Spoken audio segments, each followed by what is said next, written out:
Last class तक हम लोग जो है एडीएस के शेड्यूल और डायग्राम तक समझ चुके थे, पढ़ भी चुके थे। और टू डिसइक्विलिब्रियम केसेस जो थे वहां से मुझे आप लोगों को आज मतलब आज की क्लास में आप लोगों को पढ़ाऊंगा। और ये मैं आपको बता दूं कि जो चीजें मैं आपको बताता जाऊंगा कि नहीं लिखनी है वो नए नोट मत कीजिएगा, बिकॉज उसके नोट्स मैं ऑलरेडी लिखवा चुका हूँ। ठीक है ना। क्लास खत्म होने के बाद आपको 5 बजे के बाद वो नोट्स वगैरह सब कुछ मैं शेयर कर दूंगा। ठीक है जी। तो ये तो रही एक अलग बात। अब आप लोग आगे की कहानी मेरे से सुनिए जरा। आगे की कहानी क्या है, मैं आप लोगों को करा रहा था टू केसेस ऑफ डिसइक्विलिब्रियम। ठीक है जी। Two cases of disequilibrium. Disequilibrium. तो जितना भी मैं ये अभी लिखूंगा, जब तक मैं बोलूँ ना आप इसमें से कुछ भी नोट नहीं करेंगे, बिकॉज ऑलरेडी ये सब नोट्स में मैंने लिखवा दिया है। आपको 5 बजे के बाद मिल जाएगा। ठीक है। तो नोट नहीं करना है, सिर्फ और सिर्फ समझना है। इस चीज को ध्यान रखिएगा प्लीज। सिर्फ और सिर्फ समझने पे ध्यान दीजिए, लिखने पे ध्यान मत दीजिएगा। तो डिसइक्विलिब्रियम का केस क्या होता है। पहली बात तो मैंने आप लोगों को ये बताया था कि इक्विलिब्रियम कहाँ मिलेगा जी। तो आपने कहा कि इक्विलिब्रियम वहां मिलेगा जहां पे एग्रीगेट डिमांड एग्रीगेट सप्लाई के बराबर होता है, वहां पे हमको इक्विलिब्रियम मिल जाएगा। तो इसका मतलब ये हुआ कि डिसइक्विलिब्रियम कहाँ होगा। तो डिसइक्विलिब्रियम जो है वो एक ऐसी जगह पे हम लोगों को मिल जाएगा जहां पे एग्रीगेट डिमांड और एग्रीगेट सप्लाई आपस में बराबर नहीं होंगे। ये दो बातें क्लियर हो गई। अच्छा, अगर वो बराबर नहीं होंगे तो यहीं से शक का दायरा बढ़ जाता है, और फिर ये बात निकल के सामने आती है कि अगर वो बराबर नहीं होंगे तो क्या होगा। तो या तो एग्रीगेट डिमांड बड़ा होगा या तो एग्रीगेट सप्लाई छोटा होगा। मतलब एग्रीगेट डिमांड बड़ा होगा या तो एग्रीगेट डिमांड छोटा होगा। मतलब इन यही दो कंडीशन जो आपके सामने बनती हैं, यही दो कंडीशन जो आपके सामने बनती हैं, इन्हीं को कहा जाता है डिसइक्विलिब्रियम केसेस। पहली कंडीशन ये बनती है, दूसरी कंडीशन ये बनती है। यहां पर सबसे अच्छी बात यह है कि रीएडजस्टमेंट प्रोसेस काम करता है। क्या काम करता है? रीएडजस्टमेंट रीएडजस्टमेंट प्रोसेस काम करता है। रीएडजस्टमेंट प्रोसेस का मतलब है कि खुद ब खुद जो है वो चीजें रीएडजस्ट हो जाती हैं, या मैं ये कह सकता हूँ चीजें जो है वो खुद ब खुद ऑटो बैलेंस, या मैं ये बोल सकता हूँ कि ऑटो स्टेबलाइजेशन प्रोसेस स्टार्ट हो जाता है। अब बच्चों का सवाल ये उठ के आता है कि सर ऑटो स्टेबलाइजेशन क्या है, रीएडजस्टमेंट क्या है। तो आइए जरा बिना टाइम वेस्ट करे समझते हैं। जैसा कि मैंने आगे अभी आप लोगों से पहली कंडीशन में ये कहा, मान के चलिए पहली कंडीशन है कि एग्रीगेट डिमांड जो है वो एग्रीगेट सप्लाई से ज्यादा है। इसका क्या मतलब है? इसका मतलब समझते हैं भैया। एग्रीगेट डिमांड का मतलब होता है प्लान्ड एक्सपेंडिचर। एग्रीगेट डिमांड का मतलब है प्लान्ड एक्सपेंडिचर। एक्सपेंडिचर मतलब खर्चा, प्लान्ड मतलब वो जो इंसानों ने अभी किया नहीं है, लोगों ने किया नहीं है, सोच रहे हैं कि वो करेंगे इकोनॉमी में, है ना। और एग्रीगेट सप्लाई का मतलब क्या है? इसका मतलब होता है बेटा मेरे प्लान्ड आउटपुट। क्या होता है? Planned output. बात समझ रहे हैं? तो दोनों में क्या आप लोगों को समझ में आ रहा है कि लोग खर्च करना जो है वो ज्यादा सोच रहे हैं कि हम ज्यादा खर्च करेंगे, लेकिन हमने उतना अभी प्रोडक्शन नहीं करने का सोचा। जैसे मान के चलिए हम तो ये सोच के चल रहे हैं कि हम ज्यादा से ज्यादा, सपोज करो एग्जांपल में, कि हम 100 यूनिट जो है वो प्रोड्यूस करेंगे, ऐसे समझिए। लेकिन जो खर्चा करने की सोच रहे हैं, लोग सोच रहे हैं हम तो 120 यूनिट खरीदेंगे। तो एक बात का जवाब दीजिए, क्या आपको लग रहा है कि इकोनॉमी में प्रोडक्शन सफिशियंट है? सीधा सीधा सवाल, क्या आपको लग रहा है इकोनॉमी में प्रोडक्शन सफिशिएंट है? अब बैलेंस तो दो ही तरीके से आ सकता है, या तो डिमांड को पकड़ के नीचे कर दो कि भैया डिमांड जो 120 यूनिट लोग कर रहे हैं उसको नीचे ले आओ और 100 यूनिट तक ले आओ, तब आपका इक्विलिब्रियम मेंटेन हो सकता है। या दूसरा तरीका ये है कि सप्लाई को बढ़ा दो, सप्लाई जो 100 यूनिट है उसको बढ़ा के 120 यूनिट कर दो। बात समझ में आ रही है? अब कहानी ये कहती है कि आपका कस्टमर्स पे या कंज्यूमर्स पे या खर्च करने वाले पे कोई कंट्रोल नहीं है।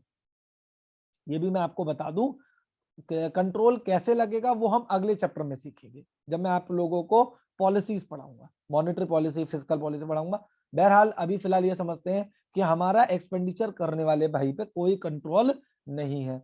जब उस पर कंट्रोल ही नहीं है हमारा कोई, जब उस पर कोई काबू ही नहीं है, तो 120 यूनिट अगर वो डिमांड कर रहा है तो हमें तो 120 यूनिट देनी पड़ेंगी। इसका मतलब हमें डिमांड कंट्रोल नहीं करनी है, हमें क्या कंट्रोल करना है? सप्लाई। और केन्स ने यही तो कहा था मैंने जब आप लोगों को लास्ट क्लास में पढ़ाया था तब मैंने आप लोगों को क्या समझाया था? तब मैंने आप लोगों को यह समझाया था कि भैया सीधी सीधी ये बात समझ लीजिए कि सीधा सीधा, बहुत सीधे सीधे शब्दों में समझा रहा हूँ, बहुत सीधे सीधे शब्दों में ये समझाने की कोशिश कर रहा हूँ कि हमारा जो है वो सप्लाई पे ही कंट्रोल है। और केन्स ने भी अपनी थ्योरी में ये कहा था कि सप्लाई जो है वो डिमांड को फॉलो करेगी। केन्स ने अपनी थ्योरी में ये कहा था कि मार्केट का फादर कौन है, मार्केट का गॉड कौन है, मार्केट में जो है वो किसकी चलेगी, वो सिर्फ डिमांड की चलेगी। जैसी डिमांड होगी वैसी सप्लाई हमें करनी पड़ेगी। अगर डिमांड ज्यादा है तो सप्लाई को भी बढ़ाना पड़ेगा, अगर डिमांड कम है तो सप्लाई को कम करना पड़ेगा। ये बात अपने दिमाग में रख के लॉक कर लीजिए। According to Keynes theory supply follow demand. ठीक है जी, सप्लाई जो है डिमांड को फॉलो करती है, जैसे डिमांड होगी वैसे सप्लाई हम लोग करेंगे। अब यहाँ पे अगर आप देख रहे हैं तो डिमांड तो 120 यूनिट की है, सप्लाई कम है 100 यूनिट की है, तो अपने को सप्लाई बढ़ानी पड़ेगी। हाँ देव पूछो, आपने हैंड रेज किया है, आप माइक अनम्यूट नहीं कर सकते हैं, प्लीज चैट बॉक्स में बताइए क्या पूछना चाहते हैं।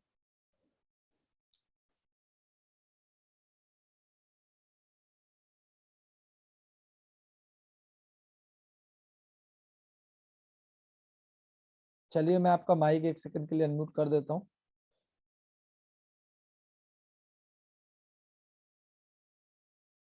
हाँ पूछिए। सर ये डाउट था कि जब सप्लाई कर रहे हैं तो मतलब जैसे 100 यूनिट्स प्रोड्यूस कर रहे हैं हम्म तो फैक्टर्स ऑफ प्रोडक्शन को भी 100 यूनिट्स के हिसाब से पेमेंट होगी, तो वो खर्च भी तो 100 के हिसाब से कर पाएंगे, फिर डिमांड कम नहीं हो जाएगी? मतलब मुझे समझा नहीं। अरे लोगों पे पहले की भी तो सेविंग हो सकती है, सेविंग भी तो यस सपोर्ट सर। कर, लोगों की सेविंग भी तो सपोर्ट कर रही है। जो आप ये सही कह रहे हो कि 100 यूनिट प्रोड्यूस करने की सोच रहे हैं तो इनकम भी लोगों की 100 यूनिट लायक ही होगी, लेकिन लोगों के पास पे जो पहले की जो संपत्ति रखी है वो भी तो उसको एनकरेज कर सकती है, प्रोवोक कर सकती है खर्चा करने के लिए। ये चीज हमें समझनी है। चलिए, यस सर समझे। चलिए भाई, तो इतनी बात अच्छे से सबको समझ में आ गई होगी। और कोई भाई का कोई डाउट हो तो बिंदास पूछिए, डाउट पूछने से ही, और मुझे भी ऐसा लगता है कि आप लोग इंटरेस्ट लेके समझ रहे हैं। तो इतनी बात आप लोगों को समझ में आ गई, तो हमें क्या है, सप्लाई जो है वो बढ़ानी पड़ेगी। अब आप एक बात का जवाब दीजिए, आपके पास कोई मैजिक है, कोई काला जादू है, या आपके पास क्या है, आप प्रोडक्शन कैसे बढ़ाएंगे, आप सप्लाई को कैसे बढ़ाएंगे? सप्लाई बढ़ाने का एक ही तरीका है, क्लास 11 से हम लोग पढ़ते आ रहे हैं प्रोडक्शन फंक्शन वाले चैप्टर में, कि यदि आप आउटपुट बढ़ाना चाहते हैं तो इनपुट बढ़ाइए। पढ़ा है प्रोडक्शन फंक्शन में? यदि आप आउटपुट को बढ़ाना चाहते हैं, यदि आप आउटपुट को बढ़ाना चाहते हैं तो मेरे भाई बिना इनपुट को बढ़ाए आप आउटपुट को कभी नहीं बढ़ा सकते। अब इनपुट को बढ़ाने का क्या मतलब है?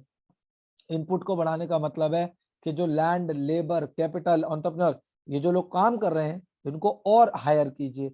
इसका मतलब कुल मिला के मेरे कहने का मतलब है आप एम्प्लॉयमेंट बढ़ाइए। आप क्या बढ़ाइए? आप एम्प्लॉयमेंट बढ़ाइए। ये जो 20 यूनिट का डिफरेंस आ रहा है ना, कि डिमांड ज्यादा है सप्लाई कम है, यदि 20 यूनिट के डिफरेंस को पूरा करना है तो आपको एम्प्लॉयमेंट बढ़ाना पड़ेगा। बात समझ में आ गई? इतनी बात लॉजिक क्लियर है?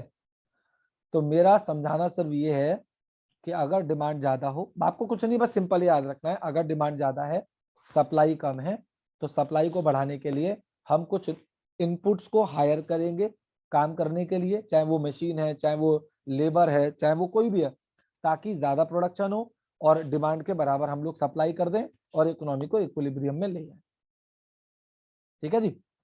अब कहानी ये कहती है, एक बात अपने दिमाग में रख के गांठ बांध लेना।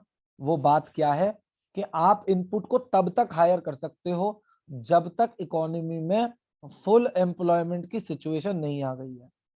क्योंकि यदि इकोनॉमी में सब लोग एम्प्लॉयड हो गए, मैं एम्प्लॉयड हूं, आप एम्प्लॉयड हो, सब आपके आसपास सब एम्प्लॉयड है, तब आप इनपुट को कैसे हायर करोगे? सपोज करो इकोनॉमी में 100 लोग हैं, 100 के 100 काम कर रहे हैं, सबके पास जॉब है, अब आप बाकी के अब लोगों को हायर करना है, कहाँ से हायर करोगे बताओ? ऑलरेडी जितनी लेबर है वो फुल एम्प्लॉयड है, सबको काम मिला हुआ है, कोई बंदा अनएम्प्लॉयड है ही नहीं। अब बताइए कहाँ से लाओगे? दूसरे प्लेनेट से उतार के लेके आओगे क्या लोगों को? इसका मतलब इनपुट को भी केवल कब तक बढ़ाया जा सकता है? जब तक कि up to the situation of full equilibrium. Once full equilibrium is reached, उसके बाद हम लोग मतलब प्रोडक्शन को बढ़ा नहीं सकते हैं। ये बात याद रखिएगा, ये बात दिमाग में रख के लॉक कर लीजिएगा, बहुत इंपॉर्टेंट बात है, क्योंकि इसके ऊपर अगले चैप्टर में 6 नंबर के अप्रोच, 6 नंबर के कॉन्सेप्ट है, 6 नंबर के एक्सेस और डेफिशिएंट डिमांड, वो मैं आप लोगों को पढ़ाऊंगा। ठीक है जी, इतनी बात समझ में आ गई। तो ये था ऑटो स्टेबलाइजेशन का प्रोसेस, इसमें सरकार का कोई रोल नहीं था। सरकार का कोई रोल था इसके अंदर? मुझे तो लगा नहीं मैंने सरकार से कहा हो कि कोई पॉलिसी लागू करो, या मैंने सेंट्रल बैंक से कहा हो कि भाई कोई पॉलिसी लागू करो और हमारे ये जो डिसइक्विलिब्रियम है इसको सही करो। मैंने तो बोला नहीं किसी को, ऑटोमेटिकली हो गया। डिमांड ज्यादा थी, प्रोड्यूसर्स ने सप्लाई बढ़ाई और बैलेंस कर दिया सिचुएशन को। समझ में आया? इसे बोलते हैं ऑटो स्टेबलाइजेशन। यानी आपने एक चीज बहुत मस्त सीखी कि जब भी डिमांड ज्यादा होगी सप्लाई से तो एम्प्लॉयमेंट बढ़ाया जाएगा। ये तो समझ में आ गई बात। अच्छा, दूसरी सिचुएशन क्या कहती है? दूसरी सिचुएशन डिसइक्विलिब्रियम की, यदि एडी कम हो एएस से तो क्या होगा मेरे भाई? यदि एडी कम हो एएस से तो क्या होगा बताइए? यदि एडी एएस से कम हो तो क्या होगा? मतलब डिमांड कम है। अब पता लगा हम लोग प्लान कर रहे थे, हम लोग प्लान कर रहे थे 100 यूनिट बनाने का, और माल बिकेगा कितना? मान लो 80 यूनिट। अब क्या होगा? अब 20 यूनिट ऐसी हैं जैसे हम लोग बोलते हैं अनवांटेड स्टॉक। अनवांटेड मतलब हम चाहते ही नहीं बचे, हमारी बिना मर्जी के 20 यूनिट का स्टॉक बच रहा है। क्या करेंगे उस 20 यूनिट के स्टॉक को? फेंक देंगे क्या कचरे में? नहीं। समझ में आ गया? फेक थोड़ी देंगे उस 20 यूनिट के स्टॉक को। आज नहीं बिकेगा तो अगले साल बेचेंगे। लेकिन फिर ये बात है कि अगर अगले साल वो 20 यूनिट का स्टॉक हम बेचेंगे तो क्या उतनी लेबर जितनी हमने इस साल हमने हायर करी थी, क्या उतनी ही लेबर उतना ही रॉ मटेरियल क्या हम अगले साल भी हायर करेंगे? नहीं। क्यों? अगले साल के लिए हमारे पास पहले से ही क्या रखा हुआ है? थोड़ा सा पुराना स्टॉक पड़ा हुआ है। तो हम अगले साल के लिए हम उतना जो लेबर है या उतना रॉ मटेरियल या मैं कहूँ उतने इनपुट को हायर नहीं करेंगे। तो यानी अगर ये सिचुएशन कभी भी होती है तो इसका मतलब ये होता है हमें उस अनवांटेड स्टॉक को कम करने के लिए एम्प्लॉयमेंट को घटाना पड़ता है, ताकि हम आउटपुट को भी क्या कर सकें? आउटपुट को भी घटा सकें। बात समझ में आ गई भाई? नहीं आ गई? यहाँ आउटपुट का मतलब एग्रीगेट सप्लाई से है, मतलब प्लान्ड आउटपुट से है। अगर आप लोगों को लगता है सही में बात एकदम बढ़िया समझ में आ रही है, फटाफट से जरा ए फॉर एप्पल टाइप कर दीजिए जल्दी से। प्रेस ए यदि आपको लगता है कि कॉन्सेप्ट क्लियर है। भाई जी अगर किसी को भी ऐसा लगता हो कि कॉन्सेप्ट अगर क्लियर नहीं है तो बिंदास पूछे, जल्दी जल्दी।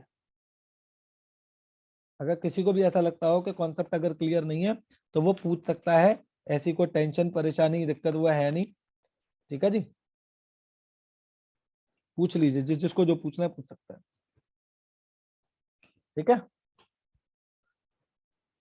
अब आगे की कहानी क्या कहते हैं? आगे की कहानी समझिए। आगे की कहानी ये है, आगे की कहानी क्या कहती है?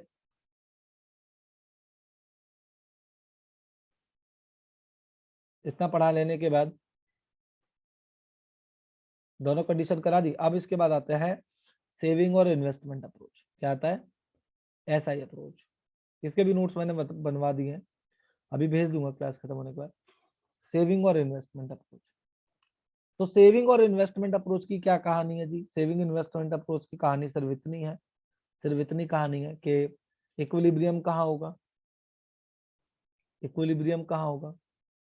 इक्विलिब्रियम वहां होगा, इक्विलिब्रियम वहां होगा जहां सेविंग और इन्वेस्टमेंट बराबर होंगे। अच्छा, अगर इक्विलिब्रियम यहाँ हो रहा है तो बताओ डिसइक्विलिब्रियम कहाँ होगा? डिसइक्विलिब्रियम का यहाँ पे भी वही हिसाब किताब है। डिसइक्विलिब्रियम कहाँ होगा? जहाँ सेविंग और इन्वेस्टमेंट बराबर नहीं है। पता है ना? सेविंग और इन्वेस्टमेंट बराबर नहीं है, ये डिसइक्विलिब्रियम की कहानी है। अब उसमें से भी फिर वही दो केस निकल जाएंगे, एक निकल जाएगा जहाँ सेविंग बड़ा है, एक निकल जाएगा जहाँ सेविंग छोटा है। वो खैर मैं बाद में डिस्कस करूंगा। टेबल अजम्पशन, तो अजम्पशन चारों अजम्पशन वही चलेंगी, चारों अजम्पशन वही चलेंगी, चारों अजम्पशन वही चलेंगी जो अजम्पशन मैंने आप लोगों को उसमें पढ़ाई थी। किसमें? Same as in ADS approach. आप लोगों को एडीएस अप्रोच पढ़ाई थी मैंने? नहीं पढ़ाई थी? तो एडीएस अप्रोच के अंदर जो चारों एजम्पशन पढ़ाई थी, पहली ये पढ़ाई थी केन्स ने कहा था कि हम सब शॉर्ट रन में स्टडी कर रहे हैं, हम सब शॉर्ट रन में स्टडी कर रहे हैं, अल्पकाल में पढ़ रहे हैं, लॉन्ग रन में हम सब मर जाएंगे। ये सेम अजम्पशन एडीएस अप्रोच में भी है, ये सेम अजम्पशन एसआई अप्रोच में भी है। दूसरी सबसे बड़ी बात सेकंड, कि उसने हम लोगों ने पहले ही मान लिया था कि हम कितने सेक्टर में स्टडी कर रहे हैं, तो हम 2 सेक्टर मॉडल को स्टडी कर रहे हैं। किसको स्टडी कर रहे हैं? 2 सेक्टर मॉडल को स्टडी कर रहे हैं, है ना। तीसरी सबसे बड़ी बात, हमने ये मान लिया था कि जो प्राइस लेवल है उसको हमने क्या मान लिया था? कांस्टेंट मान लिया था। जो प्राइस लेवल है उसको क्या मान लिया था? कांस्टेंट। चौथी सबसे बड़ी बात, जो इन्वेस्टमेंट है उसको हमने क्या मान लिया था? उसको भी हमने क्या मान लिया था? कांस्टेंट। तो मेरे कहने का मतलब ये है, ये चारों चीजें हमने एडीएस अप्रोच में भी मानी थी, और ये चारों ही अजम्पशन हमें एसआई अप्रोच में भी माननी है। क्लियर हो गई बात समझ में आ गई। अब रहती है बात टेबल की, स्केड्यूल की बात रहती है। तो स्केड्यूल भी तो वही बनाना है। अगर आपको मेरा लास्ट अगर स्केड्यूल याद हो, तो मैंने आपसे कहा था जैसे वाई का लेवल ले लो, 0, 100, 200, 300, ठीक है जी, 400, 500, 600। अब मैं नोटेशन लिख रहा हूँ, वाई मतलब इनकम, याद है सबको। सी मतलब ही सबको पता है कितना है। सी मतलब कंजप्शन 200, 280, उसके बाद 360, 440, 520, ठीक है जी। आई आई क्या लिया था हमने? जैसे 40 लिया था तो मैंने सबको 40 दिखा दिया था इस तरीके से, ठीक है जी। उसके बाद सेविंग, तो सेविंग -40, -20, 0, 20, 40, 68, ठीक है जी। उसके बाद एडी, एडी क्या था? एडी सी प्लस आई होता है ना, एडी का मतलब सी प्लस आई। तो क्या हो जाएगा? 80, 160, उसके अलावा 240, 320, 400, 480, 560, ठीक है जी। समझ में आ गई बात। फिर है एएस का मतलब C+S, और एएस तो आपको पता वाई के बराबर होता है, तो जो वाई में लिखना था वही लिख दो उठा के। ये टेबल हमने लेट की हुई है, आप चाहें तो इसके अलावा कोई और टेबल भी लेट कर सकते हैं अगर आपको कुछ अच्छा लग रहा है। और लास्ट में देने होते हैं रिमार्क्स। यही टेबल मैंने आपको एडीएस अप्रोच में कराई थी, यही टेबल मैं आप लोगों को यहाँ करा रहा हूँ। क्या है? अब आप ये देख लीजिए, बराबर है या नहीं है। जहाँ एडीएस बराबर है, क्या ये बराबर है या नहीं है? भाई जहाँ एडीएस बराबर है वहीं पे तो आप लोगों को, जहाँ पे एडीएस बराबर है वहीं तो आप लोगों को ऐसा ही बराबर मिल रहा है। और इसी को बोलते हैं equilibrium level of income. Clear है। इसके ऊपर देखेंगे तो आई का लेवल बड़ा है, इसके ऊपर देखेंगे तो आई का लेवल बड़ा है, इसके नीचे देखेंगे तो एस का लेवल बड़ा है। जब आई का लेवल बड़ा होता है तो एडीएस में एडी का लेवल बड़ा होता है। क्यों? क्योंकि आई किस में से निकला है? आपको पता नहीं है, भूल जाते हो बार बार। भाई आप कहते हो एडी जो है, एडी और एएस, तो इसका मतलब ये हुआ एडी के अंदर आता है C+I और एएस के अंदर आता है C+S। तो सी से सी कैंसिल हो जाएगा, तो आई किसके बराबर आ जाएगा? एस। तो आई निकला किस में से है? अगर मैं आपसे ये कहता हूँ कि एडी जो है वो एएस से बड़ा है, तो इसका दूसरा मतलब क्या है? इसका दूसरा मतलब है इन्वेस्टमेंट जो है इकोनॉमी में वो सेविंग से बड़ी है। यही तो मतलब हुआ। और यदि मैं आपसे कह रहा हूँ कि एडी जो है वो एएस से छोटा है, तो इसका दूसरा मतलब क्या हुआ? इसका दूसरा मतलब ये हुआ इन्वेस्टमेंट जो है वो सेविंग से छोटी है। तो ये बातें क्लियर हो रही है नहीं हो रही? बताइए फटाफट से। ये तीनों बातें समझ में आई? मैंने तीनों चीजें अलग अलग कराई हैं। ये अलग है, ऐसा समझिए, ये अलग है, वो अलग है, सब चीजें अलग अलग है, ठीक है जी। ये अलग है, ये अलग है, ये अलग है, ये अलग है। आगे बढ़ जाए। आगे की कहानी क्या कहती है? आगे की कहानी ये कहती है कि उसके बाद आप देखिए, उसके बाद आप ये हम ये कह सकते हैं कि जब एस जो था वो क्या था? जब इन्वेस्टमेंट छोटी थी और सेविंग बड़ी है, तब आप देखेंगे कि एस बड़ी है। तो वो सब बातें जो है बिल्कुल वैसी चल रही हैं जैसे मैंने यहाँ आप लोगों को यहाँ पे 3 केस बताए, फर्स्ट, सेकेंड और थर्ड कंडीशन मैंने आपको बताई है सेम। ठीक है जी। ये बात समझ में आ गया? अगर आपको लगता है यहाँ तक सारे कॉन्सेप्ट क्लियर हैं, यहाँ तक हमें कोई समस्या परेशानी नहीं है, बी फॉर बॉम्बे प्रेस कर दीजिए, जल्दी से प्रेस कर दीजिए बी फॉर बॉम्बे, ठीक है जी, ताकि आपको भी समझ में आ जाए कि क्या चल रहा है। कॉन्सेप्ट बड़े ही आसान है जी, मैं आपको सही बात बताऊं। अभी तो मैं सिर्फ आज की क्लास में सिर्फ समझाने समझाने का काम करूंगा। तो यदि आपकी आज की क्लास में से कोई भी बच्चा पहले लीव कर जाएगा तो ये समझिएगा वो खुद परेशान होगा, और किसी के साथ कोई नुकसान नहीं होगा, वो खुद परेशान होता रहेगा। ठीक है जी। तो मेरा काम तो है समझाना और बाकी फिर अगर ये है कि अगर आप नहीं समझना चाहते तो वो आपकी अपनी इच्छा है, मैं कुछ नहीं कर सकता उसके अंदर, ठीक है। अब देखेंगे ना, एक सेकंड। हम्म तो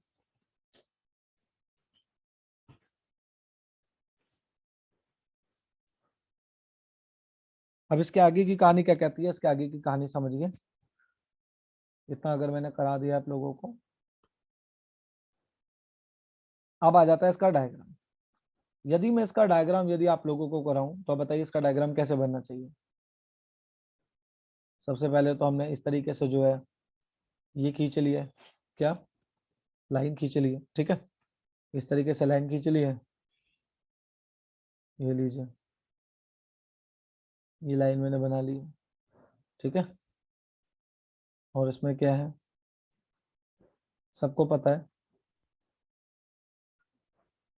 ये आपकी है वाई कर्व, ये भी वाई है, ये नेगेटिव वाई है, और क्या, ये क्या, ये एक्स एक्सिस है। यहाँ पे आप इनकम भी दिखा सकते हैं, इसी को आप क्या दिखा सकते हैं, और इनकम के अलावा इसी को क्या दिखा सकते हैं, एम्प्लॉयमेंट दिखा सकते हैं।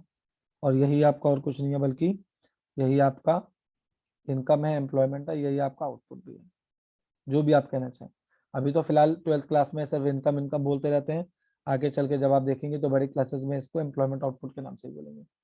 अच्छा, वाई है, इसको यहाँ पे हम लोग क्या दिखाते हैं, यहाँ पे हम इन्वेस्टमेंट दिखाते हैं, ये हमारी इन्वेस्टमेंट है। और सेविंग भी हमने यही दिखाई है, सेविंग्स भी यही दिखाई है। अब कहानी ये कहती है कि जो इन्वेस्टमेंट का जो कर्व है, जो इन्वेस्टमेंट का कर्व है वो तो पैरेलल जाएगा, पता तो आप लोगों को होगा, वो तो पैरेलल जाएगा, जाएगा पैरेलल नहीं जाएगा, इन्वेस्टमेंट का कर्व तो पैरेलल जाएगा, क्योंकि हमने उसे पैरेलल माना, क्योंकि हमने कांस्टेंट माना था ना उसे, आई और आई। और जो आपका सेविंग का कर्व था वो कैसे जाएगा भाई, सेविंग का कर्व ये देखिए, सेविंग का कर्व ऐसे चला जाएगा, जस्ट लाइक दिस, ये सेविंग का कर्व हो गया, ठीक है। ये सेविंग का कर्व हो गया, यहाँ पे क्या आ गया, यहाँ पे ऐसा आ गया, ठीक है जी। और ये आपका इक्विलिब्रियम हो गया, ये आपका इक्विलिब्रियम हो गया।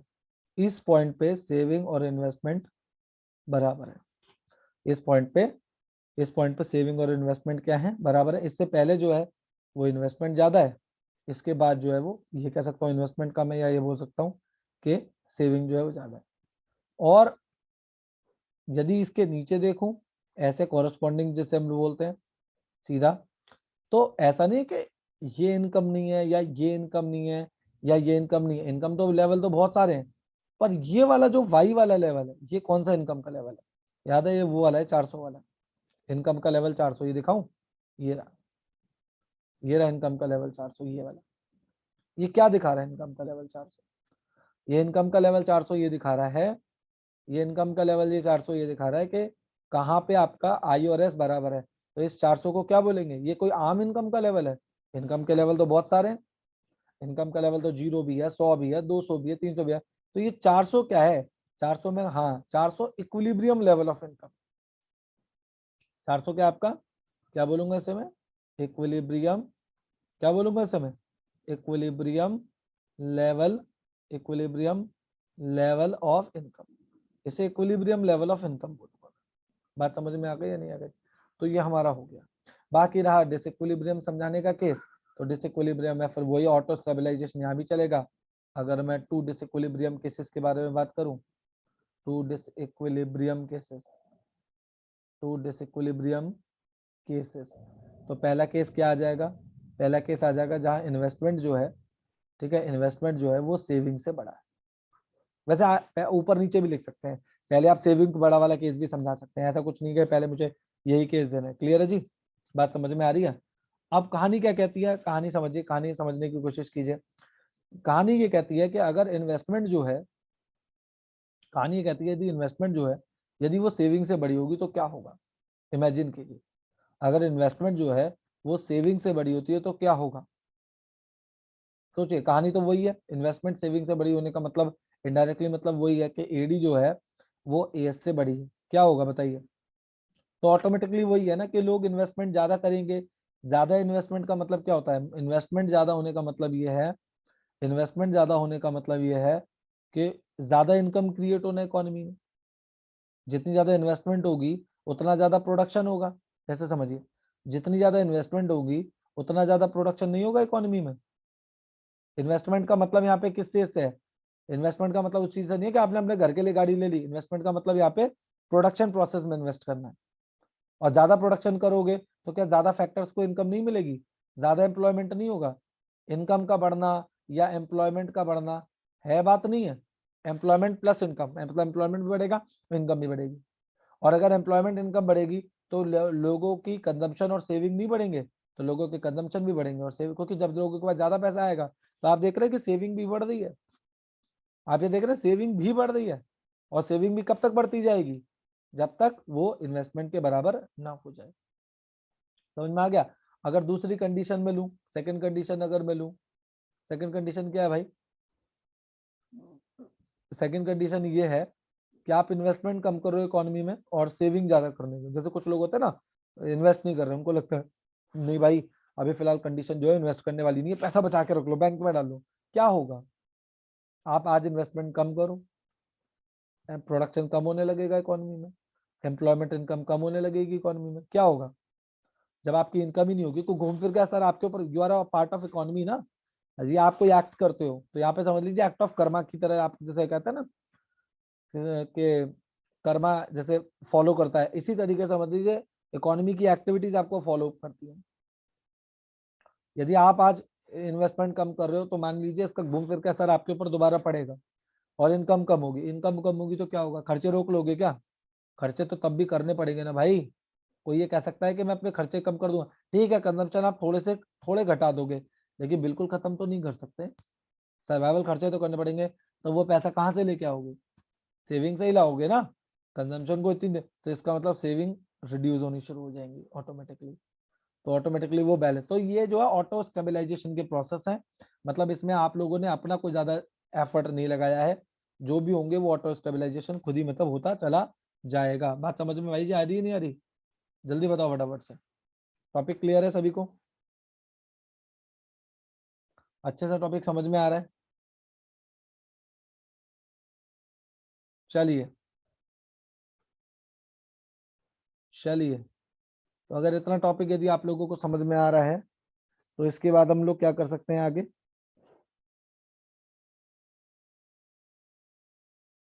इसके बाद मैं आप लोगों को एक चीज कराना चाहता हूँ, जरा ध्यान से देखिएगा।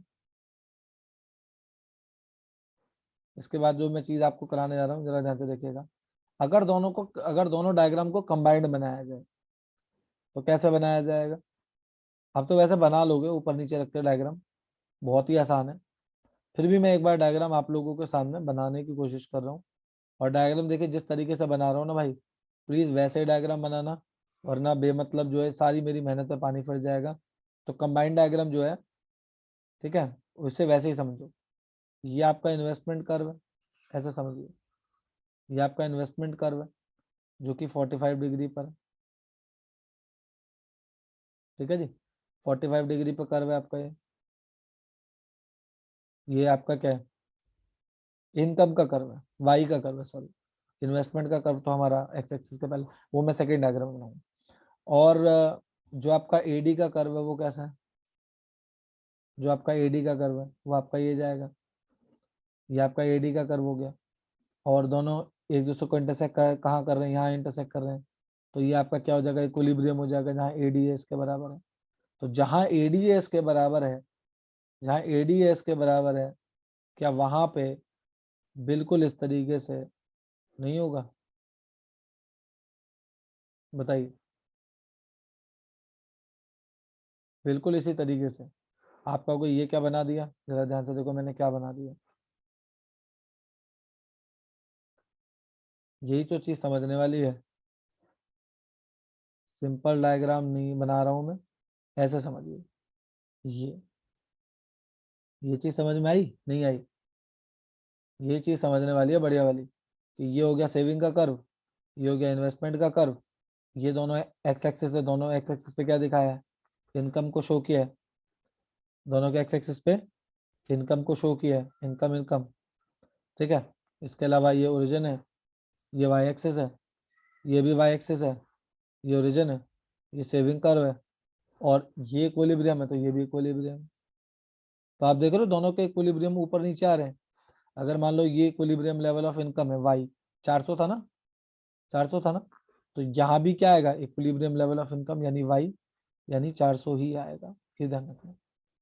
समझ में आ रही है बात, नहीं आ रही? कोई शक? यहाँ पे आपने किसको दिखाया है, एडी को और एएस को दिखाया है, और यहाँ पे आपने किसको दिखाया है, सेविंग को और इन्वेस्टमेंट को दिखाया है। ठीक है भाई जी, बात अच्छे से समझ में आ रही है नहीं आ रही? ये चीजें समझने वाली है। इससे पहले यदि आप देखेंगे तो इससे पहले आप लोगों को ये नजर आएगा कि एडी जो है वो बड़ा है एएस से, और जब एडी बड़ा होता है तो इसका मतलब इन्वेस्टमेंट बड़ा है किससे, इन्वेस्टमेंट बड़ा है सेविंग से। यदि आप राइट में देखेंगे तो एडी जो है वो छोटा है किससे, इनकम से। ठीक है जी, मतलब एएस से, जो भी आप कहना चाहो। और इसी तरीके से मैं कहूंगा कि आई जो है वो छोटा है किससे, एस से। और इस पॉइंट पे तो आई और एस बराबर है। ठीक है जी, तो ये चीज समझने वाली। इस डायग्राम को बनाने के लिए जो सबसे खास बात है, इसको बोलते हैं पैनल ए, पैनल बी बोल देते हैं, इसको बोल देते हैं ऊपर वाले को पैनल ए। ठीक है जी, इसको बोल देते हैं पैनल बी। क्या बोल देते हैं, पैनल बी। ऊपर वाला डायग्राम पैनल ए नहीं, ये पूरा है कंप्लीट एक ही डायग्राम। डायग्राम एक ही है, उसमें दो पैनल है, पैनल ए पैनल बी। और ये पैनल के जो डायग्राम है तब बनते हैं जब आपस में रिलेशन होता है। ठीक है जी, डायग्राम पैनल के, जो पैनल वाले डायग्राम है वो दो तरीके से बनते हैं, या तो ऐसे बनते हैं, ऊपर नीचे डायग्राम बनते हैं, ठीक है जी, इस तरीके से, या डायग्राम बनते हैं लेफ्ट राइट, या जो डायग्राम बनते हैं वो बनते हैं लेफ्ट राइट, ऐसे और ऐसे। ठीक है जी, तो फर्क क्या होता है मैं आपको बताता हूँ। यदि दोनों की एक्स एक्सिस पे एलिमेंट सेम दिखाया गया है, यदि दोनों के एक्स एक्सिस पे एलिमेंट सेम दिखाया गया है, तो डायग्राम जो है वो वर्टिकल पैनल बनेगा। क्या बनेगा, वर्टिकल पैनल बनेगा। ये चीज याद रखनी है, वर्टिकल पैनल बनेगा। लेकिन मैं ये कहूंगा आपसे कि यदि दोनों की वाई एक्सिस पे सेम चीज दिखाई है, यदि दोनों की वाई एक्सिस पे आपने सेम चीज शो करी है, तो तब जो पैनल बनता है उसे बोलते हैं हॉरिजॉन्टल पैनल। क्या बोलते हैं, हॉरिजॉन्टल पैनल। तो ये पैनल वाले डायग्राम बनते हैं जब रिलेशन होता है। याद रखिएगा, पैनल का बनता है, पैनल का डायग्राम तब बनता है जब आपस में कहीं की क्या होता है, रिलेशन होता है। समझ में आया, संबंध होता है। और रिलेशन किस में, रिलेशन भी किस में, रिलेशन बिटवीन थ्री वेरिएबल्स। ठीक है जी, रिलेशन बिटवीन थ्री, कम से कम तीन वेरिएबल तो होने चाहिए। ठीक है जी, कम से कम तीन वेरिएबल, रिलेशन बिटवीन थ्री और मोर वेरिएबल, थ्री और मोर वेरिएबल। ठीक है जी, दो वेरिएबल के लिए तो सिंगल एक डायग्राम बहुत होता है, दो वेरिएबल के लिए तो सिंगल एक डायग्राम बहुत होता है, लेकिन जब तीन या तीन से ज्यादा वेरिएबल बनने लगते हैं, अब आप ये समझिए ना, यहाँ पे वेरिएबल की जो जो रिलेशन क्रिएट हो रहे हैं वो कैसे क्रिएट हो रहे हैं, कि बीच में एक इनकम एक ऐसी कड़ी है जिसका संबंध आप लोग एडीएस से भी देख रहे हो, एडीएस से भी देख रहे हो, और जिसका संबंध आप लोग सेविंग और इन्वेस्टमेंट से भी देख रहे हो। देख रहे हो नहीं देख रहे हो? तो मतलब एडीएस जो है वो इससे भी संबंधित है, सेविंग इन्वेस्टमेंट भी इससे संबंधित है।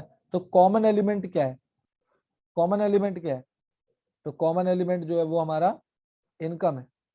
तो अब इसी इनकम के एलिमेंट को यदि मैंने एक्स एक्सिस पे दिखाया है तो वर्टिकल पैनल बन गया।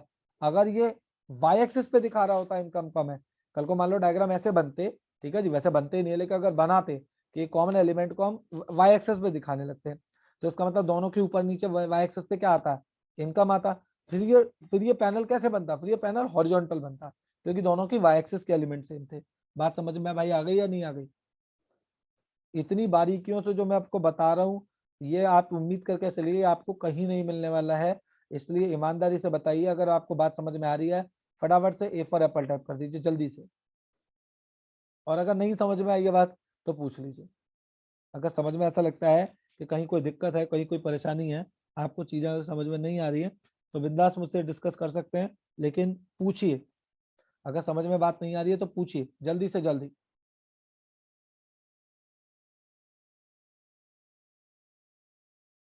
चलिए भाई, सभी ने अपना रिप्लाई ए में दिया है। आई होप सभी को अच्छे से समझ में भी आ रहा होगा।